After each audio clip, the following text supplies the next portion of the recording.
Nếu một con người dành cả đời để đi tìm minh quân, nhưng cuối cùng chết trong cô độc, thì liệu ông là kẻ thất bại hay là thánh nhân vượt trước thời đại? Có những câu chuyện không nằm trong chính sử, có những sự thật chưa từng được kể hết. Hãy đồng hành cùng chúng tôi để lật mở những điều tưởng đã quen nhưng lại hoàn toàn khác biệt. Cảm ơn các bạn đã đến với kênh Sự Tàng Ẩn Mật.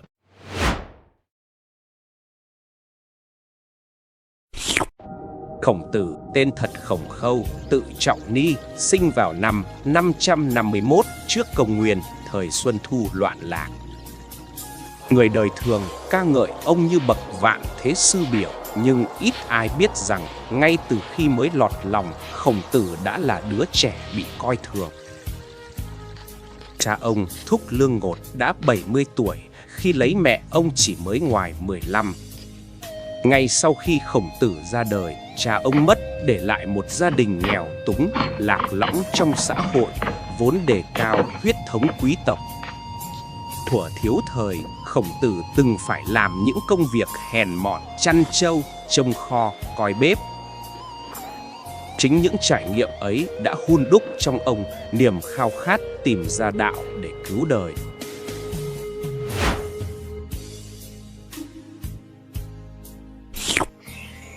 Trước Khổng Tử, việc học là đặc quyền của quý tộc, nhưng ông lại mở trường tư, dạy bất cứ ai có chí học hữu giáo vô loạn.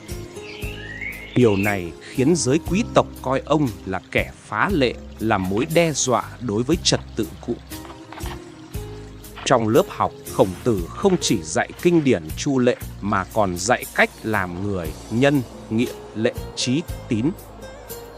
Nhưng nghịch lý thay, trong khi các môn sinh như Nhan Hồi, Tử Lộ, Tử Cống ngày một tỏa sáng, thì chính người thầy vĩ đại ấy lại chưa bao giờ tìm được chỗ đứng thật sự trong chính trường. Khổng Tử không phải nhà hiền triết ẩn giật như nhiều người tưởng. Cả đời ông khao khát đem lễ trở lại xã hội, dùng đạo lý để trị quốc. Ông từng làm quan nhỏ ở nước Lộ, rồi được trọng dụng lên tới chức tư khấu, tương đương bộ trưởng tư pháp. Thời gian ngắn ngủi ấy, Khổng Tử đã thi hành chính lệnh nghiêm minh, khiến nước Lỗ trở nên hưng thịnh. Nhưng sự thịnh trị ấy lại khiến chư hầu láng giềng ghen ghét. Nước Tề dùng mưu kế mỹ nữ biếu cho vua Lỗ dàn vũ nữ cùng lễ vật quý giá. Vua Lỗ mê đắm tửu sắc, bỏ bê chính sự, còn Khổng Tử thì bị gạt bỏ.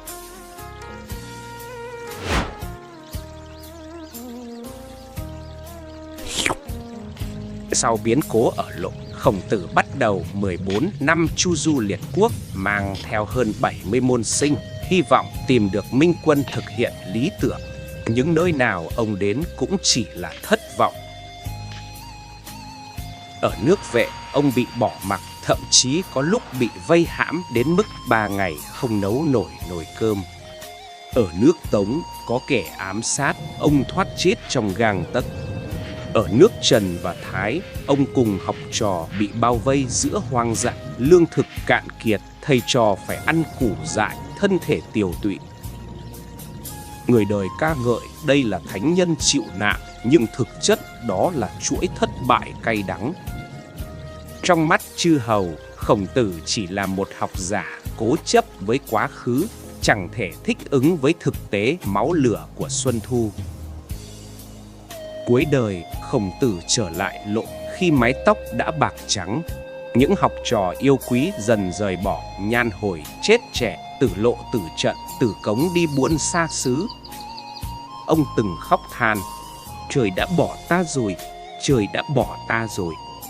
Năm 479 trước Công nguyên, Khổng Tử mất trong cảnh cô độc.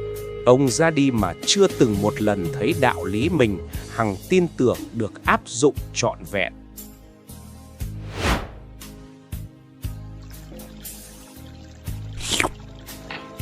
Nghịch lý của lịch sử là khi sống, Khổng Tử chẳng được trọng dụng, nhưng khi mất, tư tưởng của ông lại trở thành nền tảng văn hóa Á Đông.